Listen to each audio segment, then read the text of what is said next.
João capítulo 12, verso 27, diz assim a palavra do Senhor: agora a minha alma está perturbada, e que direi eu?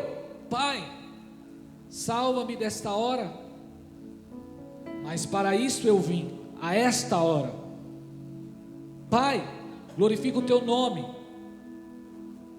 Veio então do céu esta voz: já o tenho glorificado, e outra vez o glorificarei. Aleluia. Quantos creem na palavra de Deus? Quantos acreditam que a Bíblia é a palavra de Deus? Que Deus nos abençoe com essa palavra nesta noite, em nome de Jesus. Irmãos, esse texto aqui que nós lemos relata um dos momentos mais cruciais no ministério de Jesus. Jesus aqui está enfrentando uma das suas maiores batalhas. Jesus tinha convicção da sua missão na terra. Ele sabia muito bem o seu propósito, a finalidade da sua vinda a este mundo. Alguns textos bíblicos que confirmam isso. Marcos capítulo 1, verso 35: de madrugada ainda bem escuro, levantou-se e saiu e foi a um lugar deserto e ali orava. Foram pois Simão e seus companheiros procurá-lo. Quando o encontraram, disseram-lhe: todos te buscam. Respondeu-lhe Jesus: vamos às outras partes, a povoações vizinhas, para que eu pregue ali também, pois para isso é que eu vim. João 6,38: porque eu desci do céu, não para fazer a minha vontade, mas a vontade daquele que me enviou. João 4,34: disse-lhe Jesus: a minha comida é fazer a vontade daquele que me enviou e completar a sua obra. Alguns textos que confirmam a convicção que Jesus tinha do seu chamado, a real certeza do seu propósito, e essa convicção sustentava Jesus. Essa convicção era o combustível de Jesus, era o que motivava Jesus. E qual foi o propósito de Jesus? Qual foi a missão de Jesus? Jesus nasceu com o propósito de morrer pelos pecados da humanidade. Ele veio levar sobre si o castigo que traria novamente a paz entre Deus e os homens. Jesus ele era tão focado no seu propósito, irmão. Jesus, ele tinha tanta convicção do seu chamado, que sempre quando algo o distraía, logo ele repreendia.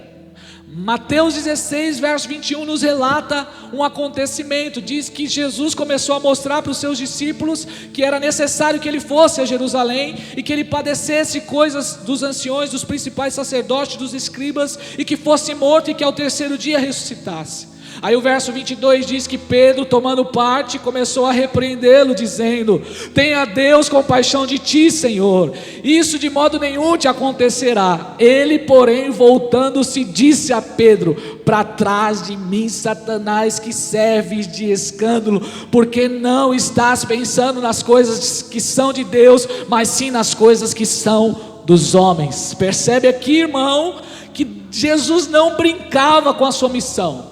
Jesus não brincava. O próprio diabo, em Mateus 4, tentou Jesus de todas as maneiras para que ele não cumprisse sua missão, mas Jesus venceu o diabo. Os seus amigos mais chegados chegaram diante dele, principalmente aqui Pedro, que era o discípulo mais importante, o principal discípulo. Mesmo esse discípulo que era o mais chegado de Jesus, mesmo ele, Jesus repreendeu esse discípulo quando ele tentou se levantar contra o chamado de Jesus, contra o seu principal objetivo na terra, que era vir nesta terra. Ele nasceu nesta terra, o verbo de Deus se fez carne e habitou entre nós com um propósito: morrer pelos pecados da humanidade, levar sobre si o castigo que nos trouxe a paz. Louvado seja Deus. Mas houve um momento em que Jesus enfrentou a sua principal batalha, irmãos. É nesse texto de João 12 que nós lemos. Jesus está com a sua alma perturbada. Jesus está com a sua alma abatida. Ele está enfrentando uma grande batalha com a sua alma. Deixa eu te falar algo nessa noite. Nesses últimos dias eu tenho percebido e eu tenho falado muito sobre isso. Muitas pessoas estão enfrentando crises emocionais, Muitas pessoas não estão conseguindo lidar com as crises emocionais. Muitas pessoas têm sido vencidas por situações, e isso tem abalado a sua alma, e essas pessoas têm desistido, essas pessoas têm fracassado, essas pessoas estão vivendo derrota. Vivemos hoje em um tempo em que não estamos conseguindo mais lidar com as nossas emoções e com os nossos sentimentos. Acredito eu que isso é um dos principais problemas dessa geração. Acredito eu que isso é um dos principais problemas do tempo atual.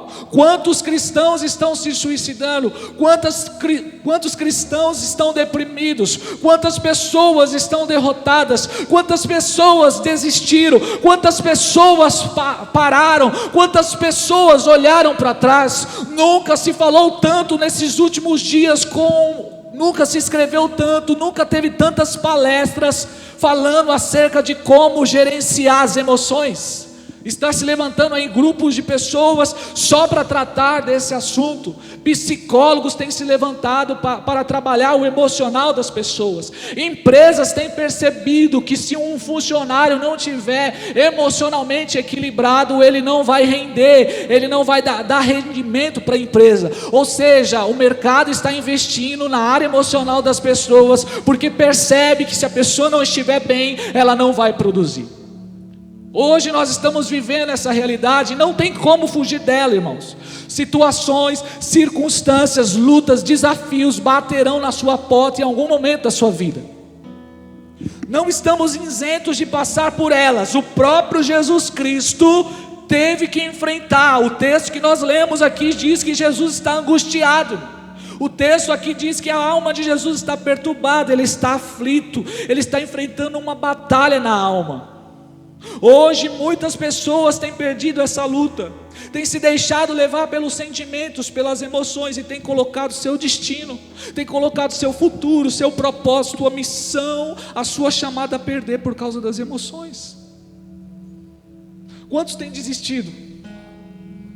Quantos não suportam a pressão?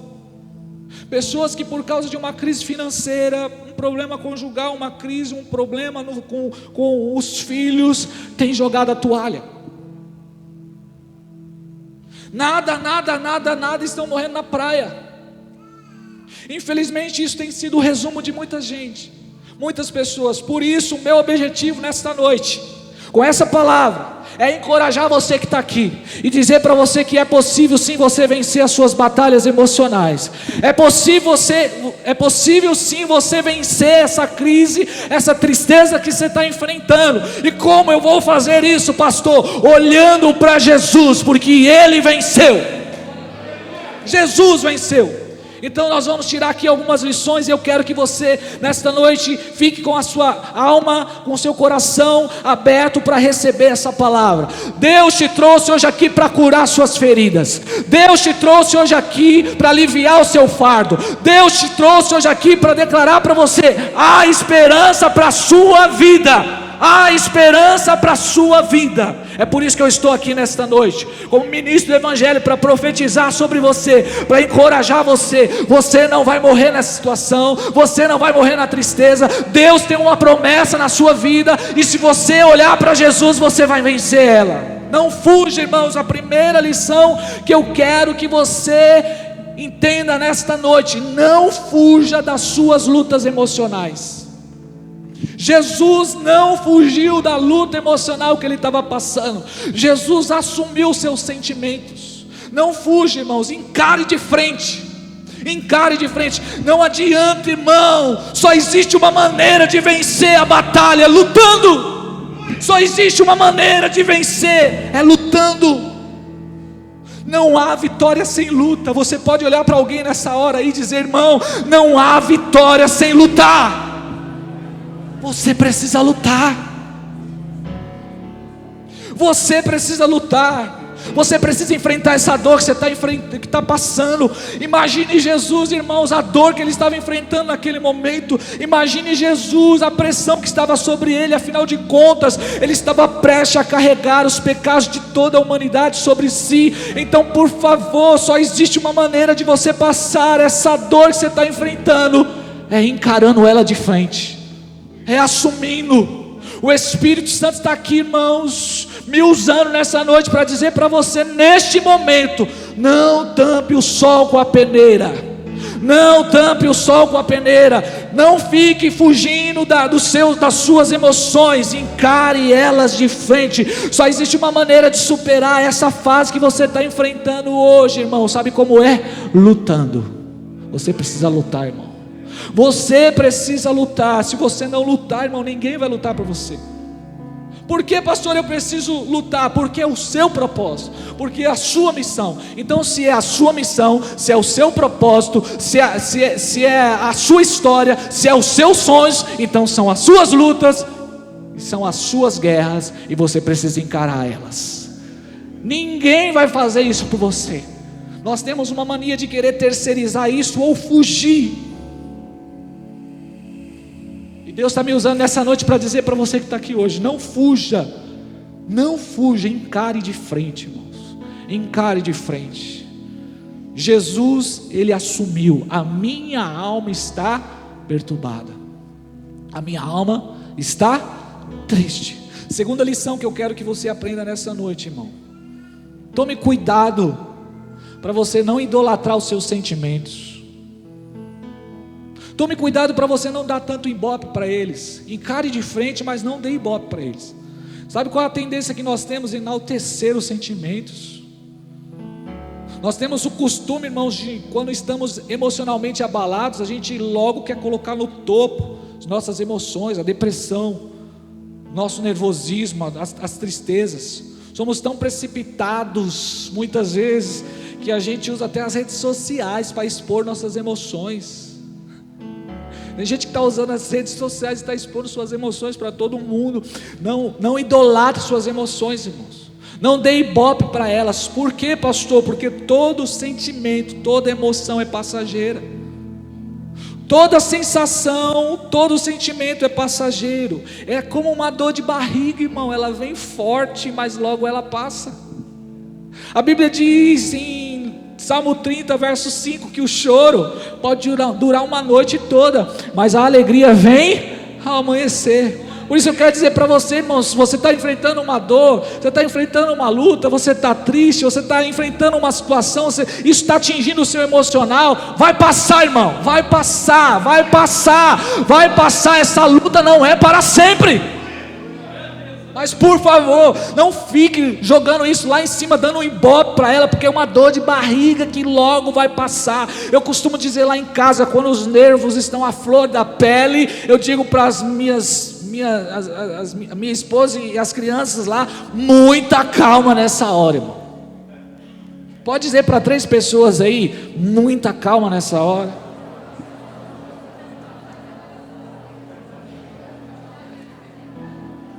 Outra coisa que logo eu digo quando eu vejo lá o movimento lá em casa, quando eu vejo que as coisas estão ficando, eu falo: olha o coração. Pode dizer para 3 pessoas aí também: olha o coração, meu Deus.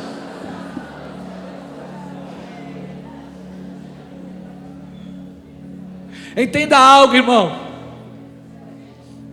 a tristeza passa. Sabia que a alegria também passa? A alegria é um sentimento bom, mas ela passa. A raiva também passa. Por quê? Porque toda sensação, sentimento é temporal e tem hora para acabar. E os sentimentos estão totalmente ligados, irmãos, àquilo que a gente está enfrentando. Por isso que a gente tem que tomar cuidado. De repente, se você se deixar levar pelos seus sentimentos, e tem tanta gente sendo dirigida pelas emoções, está no meio de uma turbulência na vida, aí pega o carro apavorado e sai com o carro, não pensa, passa no farol vermelho, depois passa ali no radar, e depois vai lá na frente, toca a mente um monte de lugar, de repente acontece uma tragédia. Quantas vezes, irmãos, eu recebi um telefonema de uma crise no trabalho, alguma coisa, e logo aquilo ali mexia comigo, eu olhava para trás: meu Deus, quanto eu passei nesse radar aqui. Só eu acontece isso ou já aconteceu com alguém? Por isso que nós devemos controlar as nossas emoções, irmãos, porque na hora da raiva, na hora da tristeza, muitas vezes a gente se precipita, porque está completamente ligado àquilo que a gente está enfrentando. Olha Jesus, irmãos, Ele sabe o que Ele vai enfrentar. Olha Jesus, o diabo com certeza está ali, irmãos, naquele ambiente. Esse texto de João, ele se refere a Jesus no Getsêmani. Então o diabo está ali tentando, Jesus dizendo para ele: você não vai conseguir.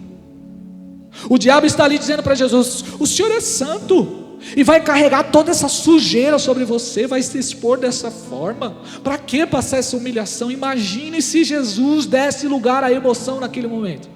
Imagine se Jesus se deixasse levar por aquela angústia que ele estava enfrentando. Aí está a causa da perturbação de Jesus. O diabo está ali, irmãos, tentando Jesus. Ele está com o coração perturbado, ele está com a alma aflita. Agora a questão que eu quero que você entenda nessa noite, por isso que eu estou trazendo essa palavra, porque é uma palavra de cura, é que a questão não é o sentimento. Encare ele de frente, mas não coloque ele num pedestal, porque a questão não é o sentimento, a questão é como você vai reagir a ele. O que vai fazer a diferença na nossa vida, irmãos, é como nós vamos reagir às nossas emoções. Como é que você vai reagir no momento de perda? Como é que você vai reagir na raiva? Como é que você vai reagir na hora que você for traído? Como é que você vai reagir quando você estiver enfrentando uma crise, seja ela em qual área for? Como você vai reagir? Eu quero dizer para você nessa noite: não idolatre essa emoção, não dê ibope para ela, não coloque ela no pedestal, porque logo ela vai passar. A questão é o quanto de importância você está dando para ela. Por quê, irmãos? Porque as emoções, elas sempre vão levar você para desistir. As emoções sempre vão levar você para fugir dos combates. As emoções sempre vão trabalhar contra o seu propósito de vida. As emoções, elas sempre vão empurrar você para uma posição de desistência. Os sentimentos vêm para oferecer para você um caminho mais cômodo, um caminho sem luta, um caminho sem dor, um caminho sem sangue, um caminho mais confortável. Esse sentimento vem para afastar você do propósito. Esse sentimento vem para afastar você da missão. Por isso tome cuidado com os seus sentimentos. Nessa noite Deus está te dando uma chave poderosa. Você vai sair daqui gerenciando as suas emoções, e você vai cumprir o propósito de Deus na sua vida, em nome de Jesus. Mas para isso acontecer, você precisa tomar cuidado como você vai reagir. A Bíblia nos fala, irmão, sobre dois homens. Lucas capítulo 24. Dois homens que estavam indo para Emaús. Você deve conhecer essa passagem. Jesus ressuscitou e Jesus deu uma ordem para os discípulos: fiquem em Jerusalém. Ele usou as irmãs para dizer: fala para os discípulos que eu ressuscitei. Mas aqueles dois discípulos estavam enfrentando uma crise. Eles estavam frustrados. Eles estavam decepcionados. E sabe o que eles fizeram? Ao invés de obedecer Jesus, a ordem de Jesus foi: fiquem em Jerusalém. Para onde eles estão indo, pastor? Para Emaús. Por quê? Porque eles estão dando ouvido o quê? A voz do coração. O mundo aí fora diz para você ouvir a voz do seu coração, mas a Bíblia diz em Jeremias que o coração do homem é enganoso. O mundo aí fora ensina para que você segue a voz dos seus sentimentos. Os sentimentos são volúveis. Os sentimentos são enganadores. Os sentimentos mentem para nós. Os sentimentos vêm para dizer para você e para mim: você não vai conseguir, não vale a pena continuar, você foi traído, você foi acusado, não vale a pena continuar nesse ministério, não vale a pena lutar por esse casamento, não vale a pena continuar lutando nessa obra, não vale a pena lutar. Os sentimentos vêm para tirar você do alvo, para afastar você do propósito, para dizer para você: não vale a pena ficar em Jerusalém, vai embora para Emaús. Quantos cristãos estão desistindo da igreja por causa de decepção? Quantos cristãos estão desistindo da igreja porque alguma coisa aconteceu, uma palavra, algum movimento aí emocional, satânico aconteceu, e logo essas pessoas estão indo embora? Mas Jesus ressuscitou, mas Jesus falou para eles: fiquem em Jerusalém, mas Jesus falou para eles: permaneçam, mas Jesus disse para eles o que iria acontecer. Mas parece que eles se esqueceram de toda a palavra de Deus, e tem gente que está aqui hoje que se esqueceu que Deus prometeu para você que Ele vai fazer você vencer, que Deus prometeu para você que vai cumprir a promessa. Parece que tem gente que está aqui dentro nessa igreja hoje que esqueceu do que Jesus falou para você lá atrás. Eu vim aqui para dizer: se Jesus prometeu para você, Ele vai cumprir. Mas pelo amor de Deus, não vai para Emaús. Pelo amor de Deus, permaneça em Jerusalém. Mas aqueles 2 discípulos, pastores, estão olhando para a frustração. E quando nós damos o lugar à frustração, irmãos, nós nos desviamos do nosso propósito. Quando nós damos lugar à frustração, irmãos, a frustração, o sentimento nos cega. Aqueles discípulos estão indo lá cabisbaixos para Emaús, e eles nem percebem que Jesus está chegando perto deles. Meu Deus do céu, tem gente que está tão emocionalmente abalada, que Jesus está com ela, que Jesus está cuidando dela, que Jesus está intercedendo por ela, mas ela não está percebendo a presença de Jesus. Por quê? Porque está dando lugar à emoção. Tem muitas pessoas que acham que o nosso principal adversário é o diabo. Eu quero dizer para você que o diabo não é o nosso principal adversário. O diabo já foi derrotado, irmão. O diabo já está debaixo da planta dos nossos pés. O diabo não tem poder de tocar na sua vida, a não ser que você esteja emocionalmente desequilibrado, a não ser que você esteja fora do propósito, a não ser que você esteja voltando para Emaús. Mas se você permanecer no lugar que Deus mandou você permanecer, o diabo não vai derrotar você, porque ele já está derrotado. Agora, pelo amor de Deus, irmãos, não dê voz às emoções. Eu estou dizendo para você que hoje todo mundo passa por isso. Eu passo por isso. Já passei muito por isso. Já teve momentos na minha vida que eu falei: eu vou chutar o balde, cara. Já teve momentos na minha vida que eu falei assim: mano, eu vou pregar, eu vou ficar nesse negócio para quê? Porque quando a gente está emocionalmente abalado, a gente fica cego, irmão. Quando a gente está emocionalmente abalado, irmão, a gente não consegue enxergar a voz de Jesus. A gente não consegue perceber a presença de Jesus do nosso lado. Irmãos, os 2 estavam indo para Emaús, vem Jesus no meio deles, e Jesus sauda aqueles irmãos com a paz, e eles não percebem que era Jesus que estava ali, porque eles estavam dando ouvido à frustração. A frustração estava gritando tanto, a decepção estava gritando tanto, o sentimento estava tão aflorado, que eles não perceberam a presença de Jesus ressurreto ali. E Jesus compartilhou com eles a palavra, e Jesus falou que era necessário que isso acontecesse, e Jesus caminhou com eles, mas eles não ouviram, e eles não enxergaram a presença de Jesus. Jesus está se manifestando a você, irmão. Jesus está usando pessoas para aconselhar você. Jesus até foi na sua casa. Ei, estou aqui para dizer para você que Jesus já foi lá na sua casa, viu? Jesus já foi na sua casa, mas você não percebeu a presença dele lá. Mas nessa noite ele está insistindo para você. Nessa noite ele está dizendo para você: não é para você ir para Emaús, é para você permanecer em Jerusalém. Alguém está entendendo o que está sendo pregado aqui? É para você permanecer em Jerusalém. Mas Jesus foi tão misericordioso com eles, que na hora da ceia, eu creio profeticamente hoje que na hora da ceia, os olhos espirituais de muitas pessoas irão se abrir neste lugar. Na hora que Jesus partilhou o pão, os olhos deles se abriram e eles perceberam que era Jesus que estava na casa. Aleluia, louvado seja Deus. Irmão, você está tão focado nisso, que a única vontade que você tem é de voltar. Você está tão focado nisso, que a única vontade que você tem é de desistir. Talvez você está aqui hoje falando assim: eu não aguento mais, eu vou desistir, fui traído, vou voltar para Emaús, Jerusalém não faz mais sentido para mim. Eu quero dizer para você que tudo isso é sensações, emoções, e emoções elas passam. O choro dura uma noite, mas a alegria vem ao amanhecer. Ei, irmão, ei, irmã, o sol vai brilhar sobre a sua vida. O sol vai brilhar sobre a sua vida. Cuidado então, pelo amor de Deus, com desespero, irmão. Tem gente que está perdendo casamento, tem gente que está perdendo ministério, tem gente que até trancou faculdade, amizades foram embora. Por quê? Porque seguiu o coração, por causa do sentimento, irmão. A Bíblia diz que Moisés não entrou na terra prometida. Moisés, meu irmão, Moisés, o homem de Deus, o libertador, ele não entrou na terra prometida. Por quê? Porque Moisés estava abalado emocionalmente. Deus falou para ele: toca na rocha. Mas ele ficou nervosinho e feriu a rocha.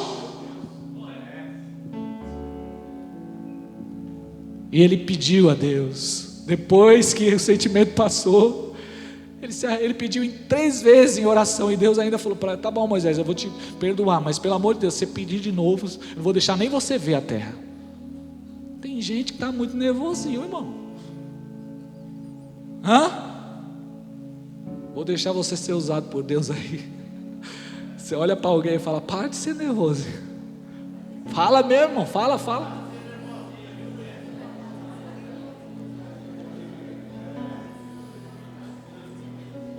Por que eu estou trazendo essa palavra hoje, irmão? Talvez você pode até olhando para mim assim: o pastor está dando indireta para mim. O pastor está querendo, não conheço sua vida, não sei como foi sua semana, não sei nem o que você comeu hoje no almoço. Eu comi panqueca de frango. Frango ou ovo? Mas por que eu estou trazendo essa palavra? Para alertar você a tomar cuidado com os seus sentimentos, por causa das consequências, irmãos. As consequências. Cuidado que você fala na hora que você estiver emocionalmente abalado. Sabe por quê? Porque as palavras são como flechas, e uma palavra lançada, ela não volta mais. E quanta besteira a gente fala no momento da emoção. Ou isso só acontece comigo? A gente guarda, e naquele momento a gente aproveita e já solta os cachorros.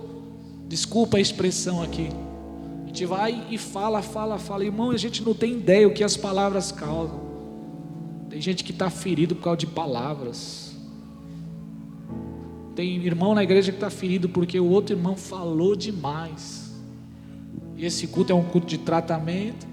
E essa noite aqui, Deus, Ele preparou esse ambiente como um hospital, e o Espírito Santo está aqui. Ele é o médico dos médicos para curar as feridas, e Ele vai tocar na ferida do seu coração. Eu não posso tocar, mas o médico dos médicos está neste lugar, e ele falou para mim quando eu estava preparando essa palavra: filho, eu vou curar muitas almas que estão perturbadas nessa noite. É isso aí, irmão, glorifica mesmo. Então cuidado com o que você fala. Tem gente que não mede as palavras e sai falando, desabafando, sem medir consequências. Palavras são coisas, palavras são como flechas, palavras lançadas não voltam, irmãos. Você pode colocar as lindas promessas que Deus tem para você, as lindas promessas que Deus prometeu para a sua vida, simplesmente porque você está idolatrando demais suas sensações, simplesmente porque você não está vigiando, simplesmente porque você não está parando para fazer uma coisa interessante quando você ficar nervoso, que é respirar. Respira, irmão.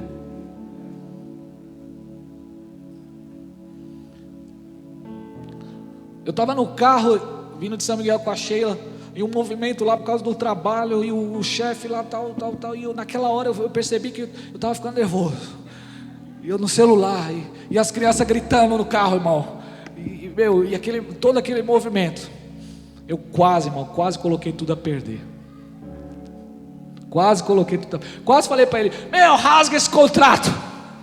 Depois eu respirei, fui para casa, passou, pastor, e está tudo bem para a glória de Deus. Mas se você dá lugar à emoção, você pede as contas, você faz tanta coisa, irmão. É ou não é? Sim ou não? Então cuidado, pelo amor de Deus. Entenda algo: você não é o que você sente. Você não é o que você sente. Seus sentimentos estão mentindo para você. Seus sentimentos estão fazendo você fugir do propósito de Deus. É a alma que grita, é a alma que muitas vezes quer dominar.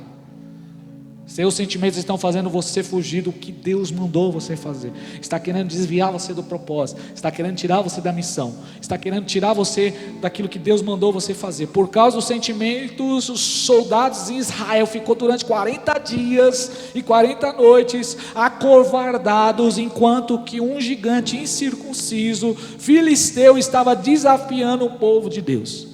Todos medrosos, todos dando lugar ao sentimento. Imagine, irmãos, o povo de Deus, Israel, milhares de exércitos calados por causa da voz de um homem. Aí entra ali um jovem ruivo que tinha convicção do seu Deus, que não dava lugar aos sentimentos, que confiava mais nas promessas do que naquele circunciso. Ele encarou aquele gigante de frente, ele pegou o seu estilingue, mesmo com as pernas tremendo, com certeza, porque isso não isenta de passarmos medo, mas mesmo assim ele enfrentou o gigante, e mesmo assim, irmãos, ele encarou aquele incircunciso, porque ele sabia, ele estava focado nas promessas de Deus, e ele sabia que aquele homem ali era um incircunciso, alguém que não tinha aliança com Deus.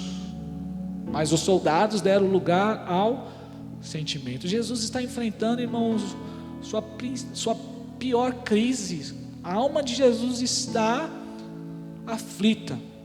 Mas olha que interessante o que a palavra de Deus diz. Quando Jesus está neste momento, ele começa a falar com a sua própria alma.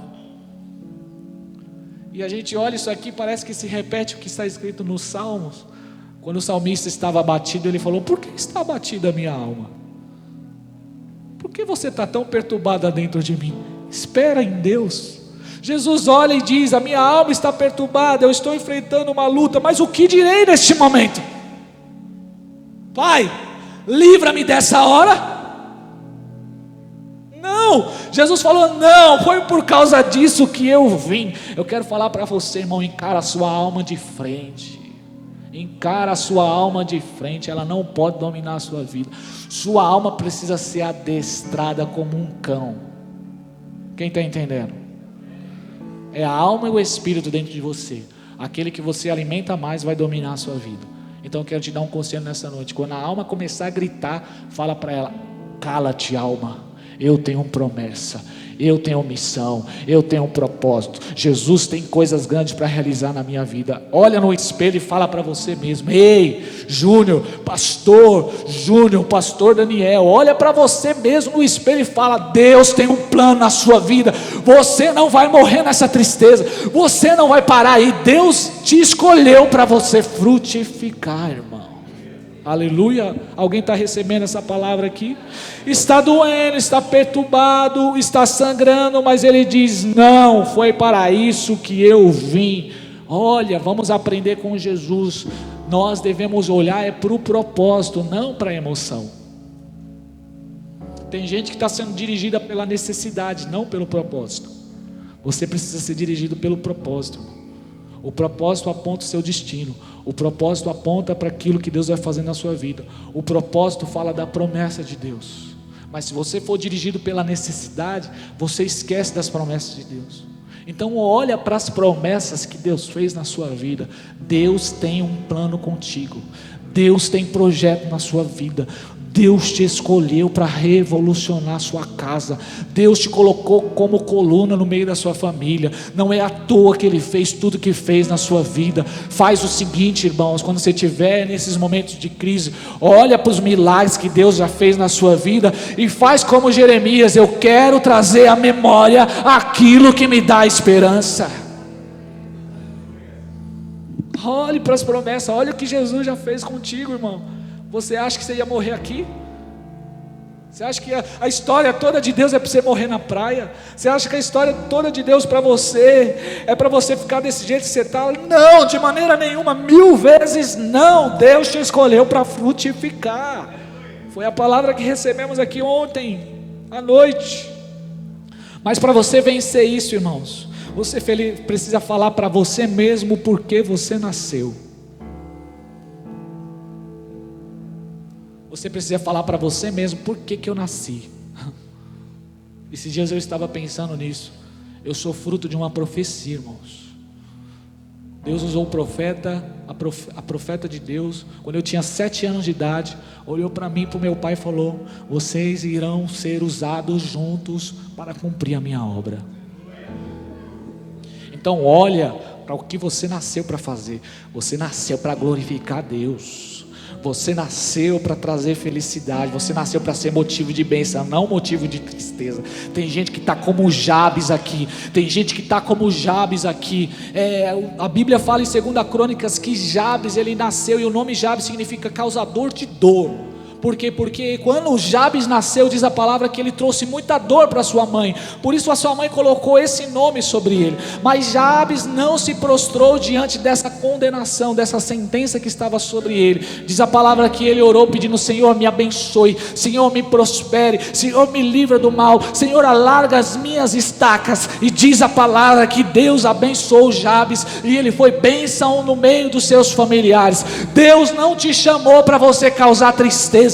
Deus não te chamou para você ser motivo de decepção para alguém. Filho, Deus não te chamou para você trazer tristeza para sua mãe. Deus não te chamou para você decepcionar os seus pais. Deus te escolheu, jovem, para você ser orgulho na sua casa.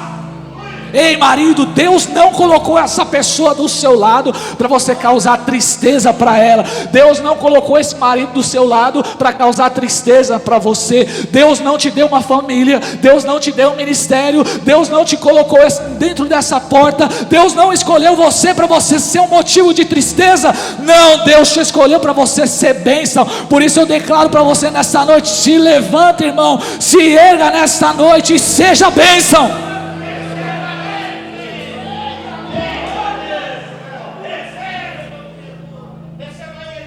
Irmão, por que você acha que Jesus repetiu acerca da sua missão várias vezes? Por quê? Por que você acha que Jesus repetiu várias vezes, irmãos, acerca da sua missão? Por quê? Para que ele não se esquecesse do que ele nasceu para fazer. Então, por diversas maneiras você vai ver Jesus: foi para isso que eu vim. Eu vim para trazer cura, eu vim para trazer vida, eu vim para levar o amor, eu vim para levar paz. Todas as vezes Jesus reforçava, e quando algo se levantava para tirar Jesus do foco, logo ele repreendia, logo ele, mesmo sendo alguém próximo, logo Jesus repreendia. Por quê, irmãos? Porque isso era o combustível de Jesus.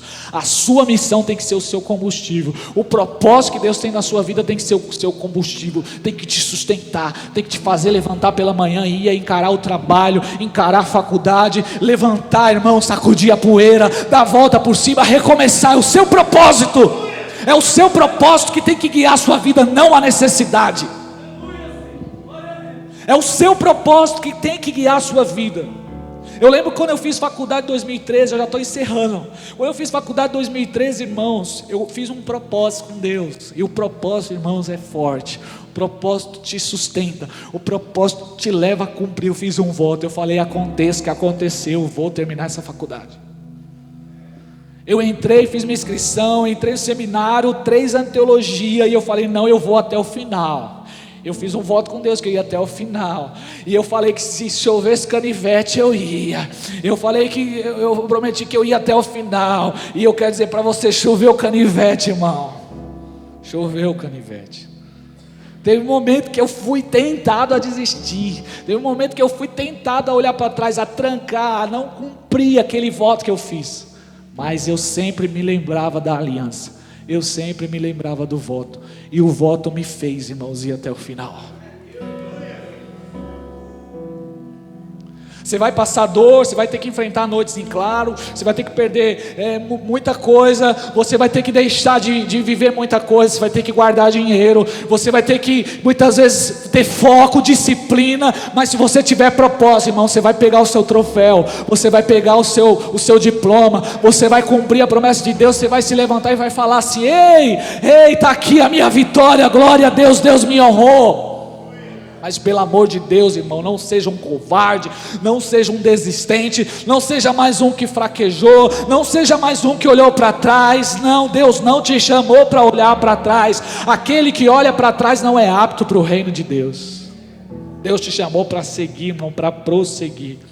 Jesus está no Getsemane, seus discípulos estão dormindo. Daqui a pouco Judas vai entrar ali, irmãos, com um monte de religioso para pegar Jesus Cristo. Ele sabe que vai enfrentar sua suas próximas horas serão difíceis. Ele vai ser julgado de forma ilícita aquela noite. Ele será levado para Pilatos, será levado para Herodes. Ele vai ser condenado. Os soldados vão usar ele como um saco de pancada. Ele sabe que vai ter que carregar a cruz pelas ruas de Jerusalém. Ele sabe da coroa de espinho. Ele sabe que será crucificado no meio de 2 ladrões. Mas Jesus está olhando para o seu propósito. Jesus está olhando para aquilo que Deus mandou ele fazer. Jesus está olhando para mim e para você lá na cruz, irmãos. Ele estava olhando para nós, ele estava olhando para o futuro. Imagine se ele tivesse desistido, imagine se ele tivesse naquele momento parado. Ele não precisava carregar aquele fardo, ele não precisava carregar aquela cruz, ele não precisava enfrentar os pregos, ele não precisava de nada disso, porque ele era Deus, ele era santo, ele tinha um Pai, ele tinha comunhão com o Espírito,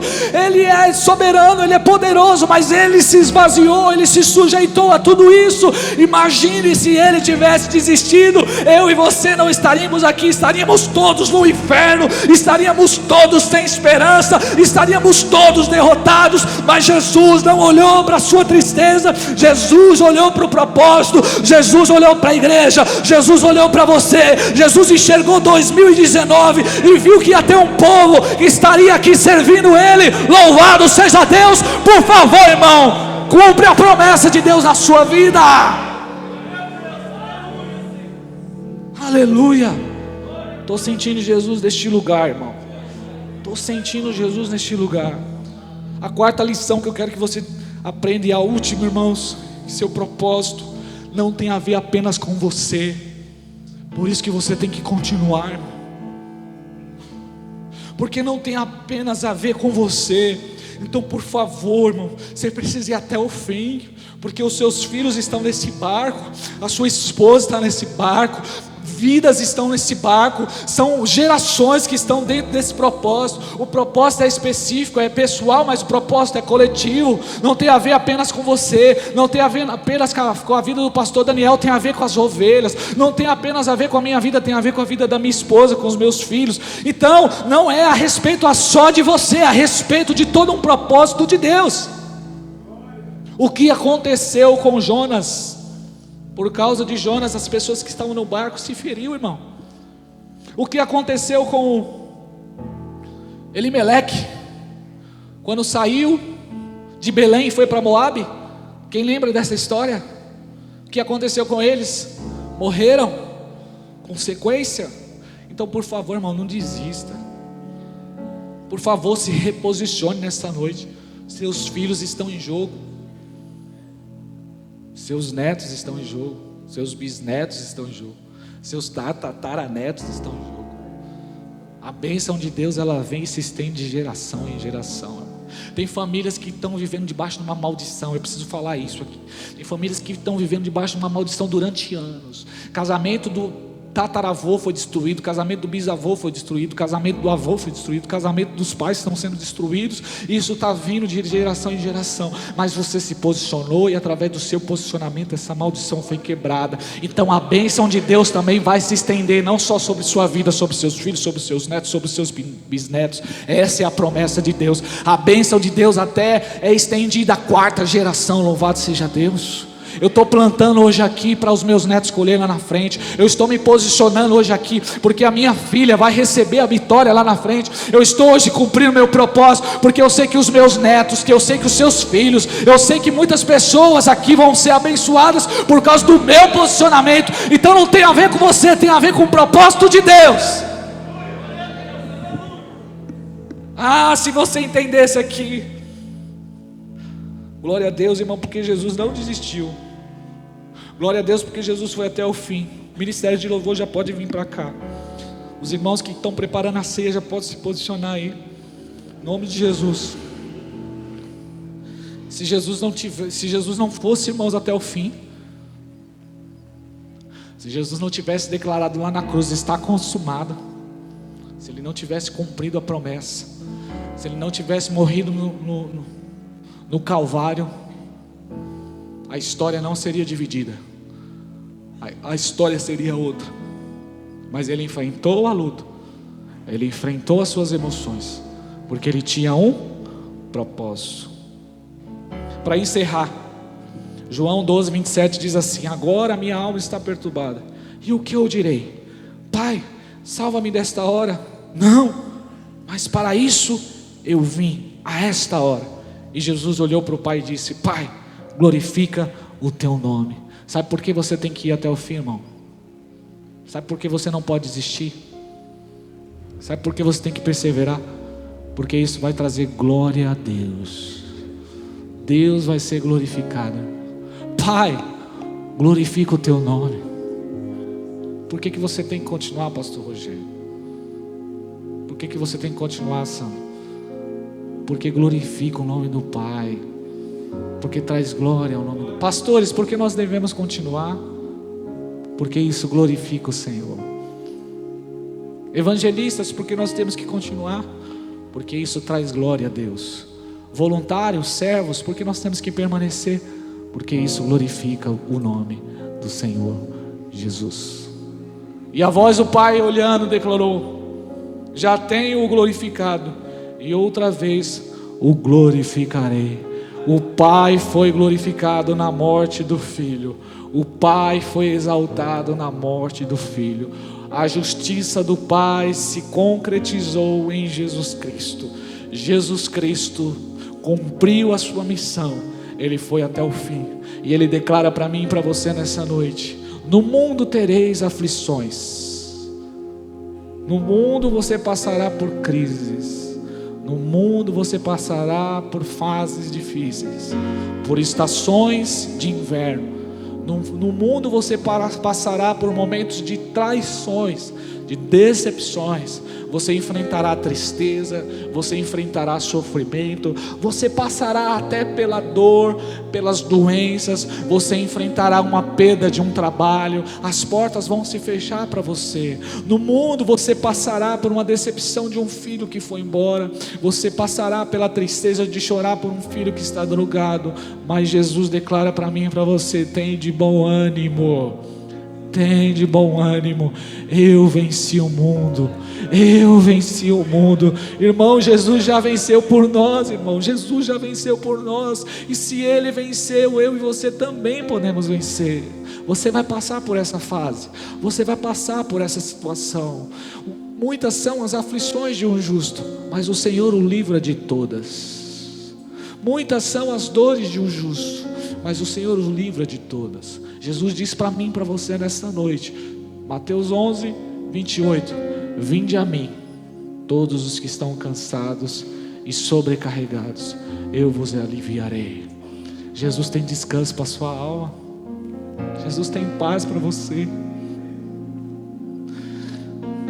Se você estiver com Cristo, se você estiver firmado no propósito, você pode estar até no deserto, você pode estar até no deserto, porque no deserto Ele te sustenta, no deserto Ele te apoia. É no deserto que você vai enxergar os maiores milagres de Deus na sua vida. Fica de pé nessa hora em nome de Jesus. Fica de pé nessa hora. Nós estaremos louvando aqui, irmãos. Enquanto estivermos louvando a Deus, Deus estará derramando um bálsamo sobre essa igreja. Os céus estão abertos sobre este lugar e Deus vai curar o seu coração nessa noite. Deus vai curar o seu coração nessa noite. Aleluia. Feche seus olhos nessa hora. Por favor, apaga suas luzes de cima da igreja. Aleluia. Aleluia. Espírito Santo, tua palavra foi pregada. Espírito Santo, nós confiamos que o Senhor está nessa casa. Espírito Santo, o Senhor trouxe pessoas feridas aqui. Espírito Santo, o Senhor trouxe irmãos aqui para ser tratado. O Senhor trouxe pessoas aqui para mudar a história. Essa oração, irmão, é um divisor de águas na sua vida.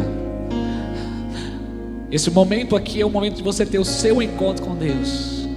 E quando Jesus toca, irmão, Ele toca onde ninguém toca. Aleluia. Quando Jesus toca, Ele vai e toca no íntimo. Deixa Ele entrar no seu coração nessa hora. Deixa Ele invadir áreas da sua vida nessa hora. Deixa Ele mexer com a sua vida neste momento. Entrega a chave para Ele desse quarto escuro. Entrega a chave para Ele desse quarto escuro. Lance o seu medo sobre o altar. Deixa Ele curar as suas frustrações. Eu já posso enxergar, irmão, eu já posso enxergar você frutificando, eu já posso enxergar você contando os testemunhos, eu já posso enxergar você glorificando o Senhor, eu já vejo um sorriso na sua face, eu já vejo os seus olhos diferentes, eu já vejo um brilho no seu olhar, eu já vejo a sua face brilhando nesta noite, eu já vejo você testemunhando o milagre, eu já vejo você se alegrando, aleluia, eu já vejo você convidando os pastores para fazer festa na sua casa, pois um milagre aconteceu. Eu já vejo você fazendo culto de ação de graça, eu já vejo você subindo no altar aqui para dizer: igreja, Jesus abriu a porta, Jesus abriu a porta, Jesus transformou meu casamento, Jesus transformou minha casa. Eu já vejo jovens subindo aqui ao altar dizendo: pastor, eu permaneci firme, pastor, e Deus fez a obra lá na minha casa. Eu já vejo mães contando o testemunho aqui da restauração do filho, da restauração do filho, mães se alegrando no altar. Ei, irmão, eu já vejo um grande avivamento, eu vejo essa igreja saindo pelas ruas, as ruas estão clamando pelos filhos maduros, as ruas estão clamando pelos filhos sarados, por aqueles que irão levar o amor, por aqueles que irão levar Jesus. As ruas estão clamando, os bares estão clamando, a Baltazar Barroso está clamando, o seu quintal está clamando, o Brasil está clamando, as nações estão clamando. Onde estão os filhos de Deus? Onde estão os filhos de Deus? Onde estão aqueles que irão fazer a diferença? Nós seremos usados para trazer o maior avivamento da história, aleluia. Então deixa Deus te curar, irmão. Ele está te curando para você sarar outras pessoas. Fala para Ele nesta noite: cura-me, Jesus, cura-me, Jesus, cura-me, Jesus. Nesta hora eu consagro